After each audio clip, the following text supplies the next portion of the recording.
From the studios of Farm Journal Broadcast, this is AgDay.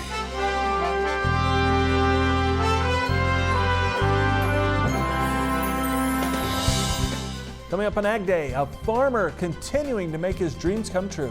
I don't think I would be where I am today had it not been from growing up on a farm. And he's not showing any signs of slowing down at 77 years young.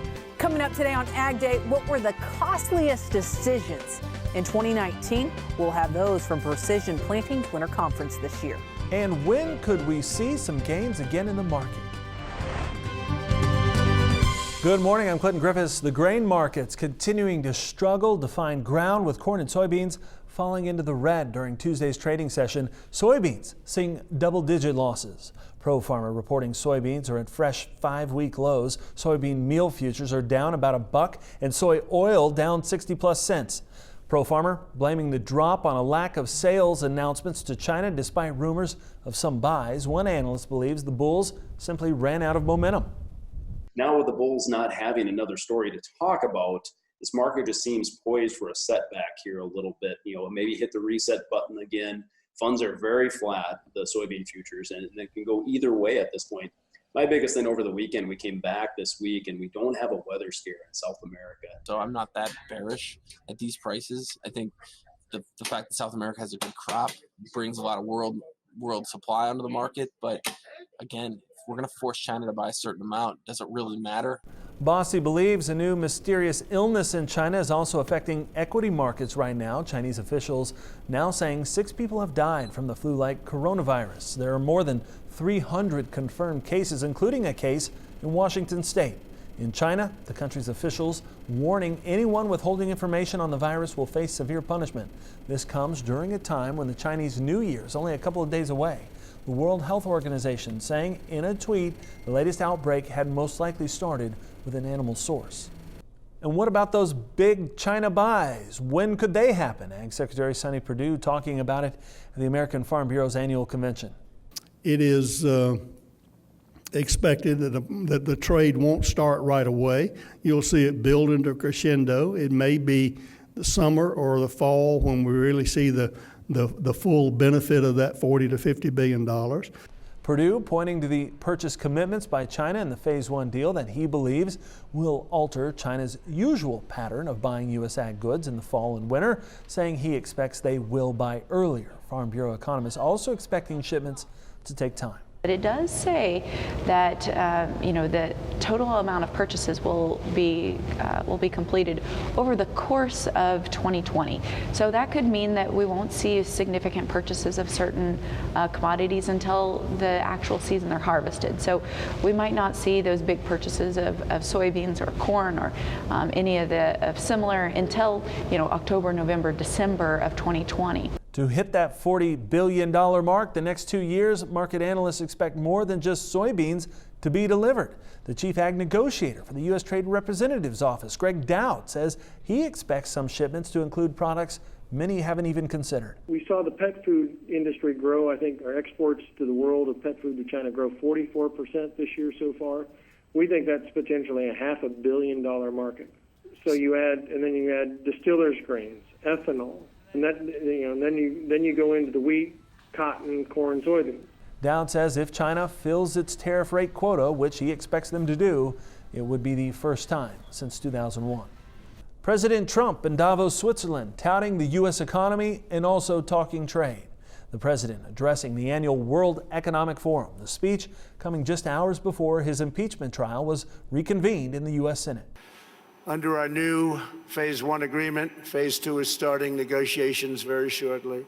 China has agreed to substantially do things that they would not have done, measures to protect intellectual property, stop forced technology transfers, remove trade barriers in agricultural goods and on agricultural goods where we were treated so badly, open its financial sector totally, that's done, and maintain a stable currency, all backed by very, very strong enforcement.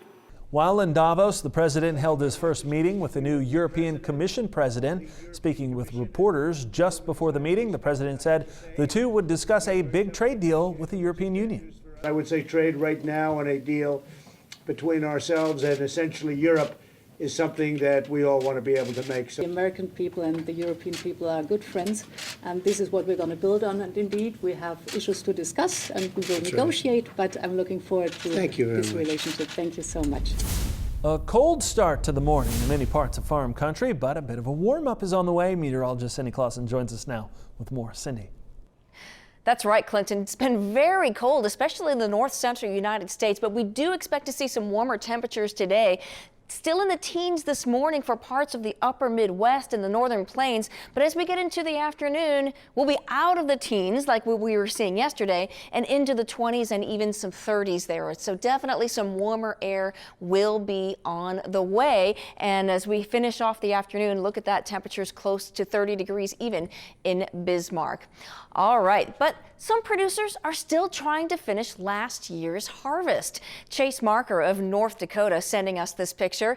Chase saying that he was just trying to get some combine work done. AgDay's Betsy Gibbon was recently in North Dakota and reported that she saw thousands of corn acres left to be harvested in the state. I'll have a lot more on your national forecast coming up. Clinton. Coming up, what did we learn when it comes to planting in 2019? Farm Journal's Tyne Morgan has analysis from this year's precision planting event in Illinois. And later, a farmer whose daily trip to the barn. As we told you earlier, the lack of concrete purchases of U.S. ag goods by China are continuing to pull down on the market. Here's more on what else traders are watching from the scene. Very mixed markets here on a Tuesday. We've got wheat up double digits at points, really rocking and rolling to the upside, while soybeans down double digits at points, really struggling to find some footing and find some support. Corn just kind of caught in the middle, not exactly sure what to do with that. But the wheat is stronger. Some news out of France, but we're also looking at some production issues across the globe. And that wheat has been in a very controlled and very stable bull market since the beginning of September. We went from the lower end of the trend channel that we saw on Thursday to now testing the higher end of the trend channel in just in 2 trade sessions. As far as the soybeans are concerned, under pressure, good rains in South America over the weekend. Also some concern about the coronavirus, which is getting a lot of press here on Tuesday. Really what we need to see is some sales to China to really get us believing in this trade deal. When that happens, then the soybeans will have reason to turn around and move higher. As far as corn is concerned, trying to hold on to the big reversal that we saw on Friday with the wheat higher, that was helping it, but with the soybeans being down, corn really stuck in the middle. I'm curious to see what happens with corn if wheat isn't higher tomorrow. Could corn start to see a bit more of a pullback here is my question. I'm hoping that's not the case, but we'll have to see. 2019 weather is still fresh on the minds of producers as we start a new year, and many remain baffled by USDA's 168 bushel per acre national corn yield, given it was one of the wettest planting seasons on record. Farm Journal's Tyne Morgan joins us now from Precision Planting in Illinois this week. Tyne, while 2019 was a challenge with planting, it produced some key agronomic lessons. Thanks, Clinton. We have always done it that way. Those are the 7 most expensive words in business and in agriculture, according to Precision Planting. And here at their winter conference this week in Tremont, Illinois, the focus is already on prepping for planting. Jason Webster, their lead agronomist, telling me that 2019 taught us a lot and that every decision at planting can be costly. We took all the studies we did at the PTI farm and we ranked them from the one that made us the most money to the one that cost us the most money. And this year, by far, the biggest thing that cost us was planting in tough conditions. Webster says at the Precision Technology Institute in Illinois this year, he planted on different dates, and the June planted corn out-yielded what was planted in April. And when I did that at PTI, when I watched all my neighbors planting in those tough conditions, I was losing 57 to 67 bushel to the acre. Take that times the price of corn, and it was almost $250. You can put all the technology you want on a planter, but if you're planting into mud, you're going to start going backwards, and we did that this year. Clinton, the second biggest mistake in 2019 was seed placement. Webster says that light downforce and not getting precise with that seed placement cost producers $75 per acre or 20 bushels in corn. But looking ahead, he says getting that recipe for planting at precise conditions, combined with nutrient and applying that exactly where it needs to be, he thinks 600 bushel per acre yields in corn are possible in the U.S. Reporting from the Winter Conference for Precision Planting here in Tremont, Illinois, I'm Tyne Morgan for AgDay. All right, thanks, Tyne. We'll have more on if producers will see more snow or rain soon. That's next in today's AgDay forecast. Hold with us. AgDay, brought to you by Precision Planting, provider of practical and effective precision ag technologies to help make farmers smarter every season. Learn more at precisionplanting.com.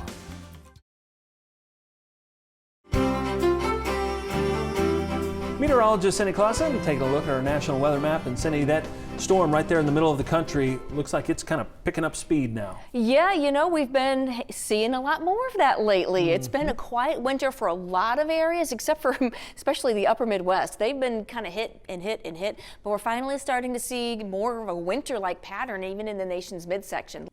Things are going to get quite active in the nation's midsection once again today. You are already seeing some snow, some ice, and some rain on the south side of this system that you're seeing here in the southern plains. We have another kind of a weaker front over in the northern high plains and into the Intermountain West. We're also going to see some wet weather off the Pacific coast. That's a slow-moving system there. High pressure holding on to the east, but that's going to be moving on off to the east. So putting this in motion as we head through the day today. Look for that snow from northern Missouri on up through Wisconsin, into the UP of Michigan, rain all the way down to the Gulf Coast states, and a little bit of ice in between. Some of those areas just had some ice late last week and over the weekend. As we head into Wednesday night into Thursday morning, look for that low to be moving to the south. Actually, both of these lows sink a little bit further to the south, so some of that snow gets down into southern Missouri, but still reaching up into the Great Lakes region. Rain, showers, and thunderstorms along the Gulf Coast states. And as we head through the day on Thursday, we start to see that low taking a northward track once again. So we're going to start to see some of that heavy rain moving into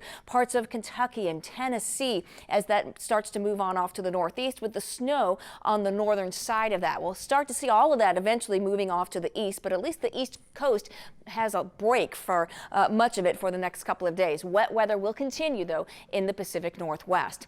Precipitation over the past 24 hours has mostly been in the western half of the country, but especially along the west coast. You add that next 24 hours on, we're really wet in the Gulf Coast there with this showers and thunderstorms. This is snow on the north side of that, and there's a lot of moisture coming into the Pacific Northwest as well. As far as what we see in the form of snowfall, a lot of that's in the higher elevations in the west, but watch what happens over the next 24 hours with that low pressure system in the upper Midwest and the Great Lakes. So we're looking at our model showing a good 4 to 8 inches in some of these spots.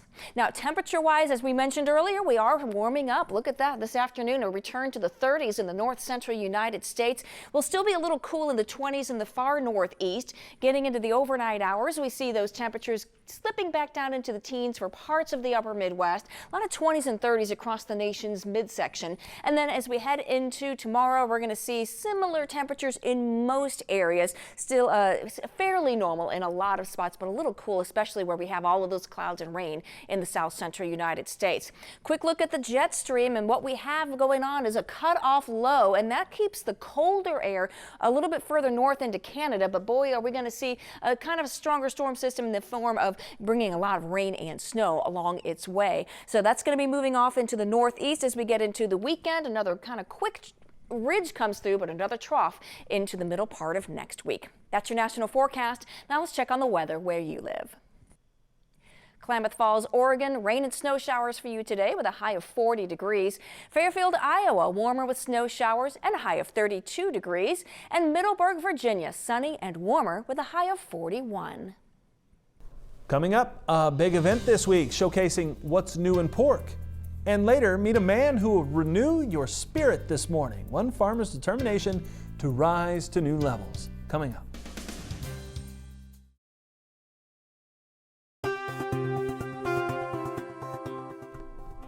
Producers are well into the Iowa Pork Congress in Des Moines this week. The event and trade show put on by the Iowa Pork Producers Association showcases new products and hosts seminars with pork specialists.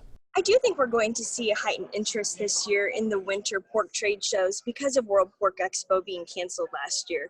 People are eager to be able to see some of those new products that are out there, to get together and network and make connections with industry and just to be able to kind of have a good time. Looking for state pork events near you? Farm Journal has a link of events at porkbusiness.com. People in one neighborhood near Houston, Texas are getting serious about feral hog removal. It comes after feral hogs were spotted while children were standing at a bus stop. Residents in the Woodlands Township have hired a consultant to find a way to help protect the community and the Spring Creek watershed. It's been serving as a kind of hog highway, driving the feral pigs into the yards of people along the path. Now, the decision also comes not long after the death of a woman who was killed by a feral hog outside of a home where she served as a caregiver. That incident happening about an hour away from the Spring Creek watershed. Currently, wildlife recovery businesses are putting out traps along Spring Creek. One business alone reports it caught 171 feral hogs in the area last year. The wild pig population in Texas is estimated to be between 3 to 5 million pigs. Farmers store all kinds of things in pole barns, but in this farmer's barn is a story that has earned him titles around the world. Next in the country.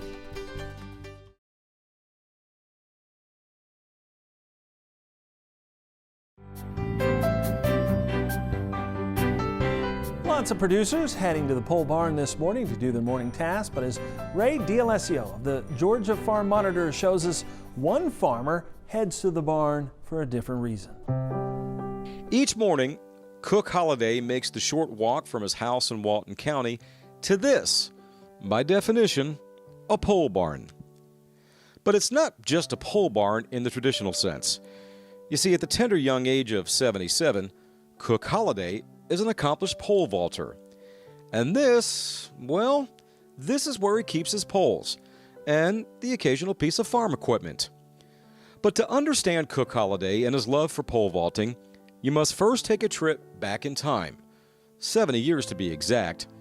That day in Rochelle, Georgia, when a 7-year-old farm kid was riding the bus home from school, and something caught his eye. I took a seat next to the window and I looked out and I saw somebody pole vaulting. I didn't even know the word pole vault in the first grade. So I said, my goodness, I think that I could do that. So I go in and I throw my books down and my mom says, Cook, where are you going? And I said, to the wood pile and get me an axe. I'm gonna jump. And she says, what are you talking about? And from that day forward, Cook was hooked. In the years that followed, he set numerous records in both high school and college, where he attended ABAC as well as the University of Wyoming on athletic scholarships. In his adult years, Cook was a teacher and successful track coach, winning 6 state titles before eventually being inducted into the Georgia Athletic Coaches Hall of Fame in 2009. Even now, at 77 years old, Cook is still competing, including this proud moment when he took home the gold for seniors at the World Championships in Toronto. I don't think I would be where I am today had it not been from growing up on a farm and my dad giving me the work ethics that I had. And as I've told people before, I didn't even have a wristwatch. You know, we worked from sun up to sundown in the summertime, of course, not during school, but it's a parallel there that keeps me going because I learned to work. And if you're gonna be successful in anything that you do, where it's farming or whatever, you better be hungry and want to do it. And if you're not hungry for agriculture or pole vaulting or throwing the discus or triple jumping, you're just gonna get beat, you know, that's it. So it's definitely a parallel. If somebody came up to you and said you have a choice to make, pole vaulting or farming, what's your choice? Photo finish for first. Does that tell you? I love it, and of course, if you don't, you eliminate yourself, you know. And I've always taught my kids, worse than a quitter is a man who's afraid to start. And the thing about it is, if you're thinking about getting in farming, I think you need to stick with it, you know, because it is tough, I can say that. But health-wise, to grow up on a farm, you know, I just look forward to that sun coming up. And I look forward to it going down sometimes because I'm tired too. In Walton County, Georgia, for the Farm Monitor, I'm Ray DeLesio. And we want to thank the Georgia Farm Monitor for that story once again. That's all the time we have this morning. We're sure glad you tuned in. It's been part of your day with us. From all of us here at AgDay, I'm Clinton Griffiths. Have a great day.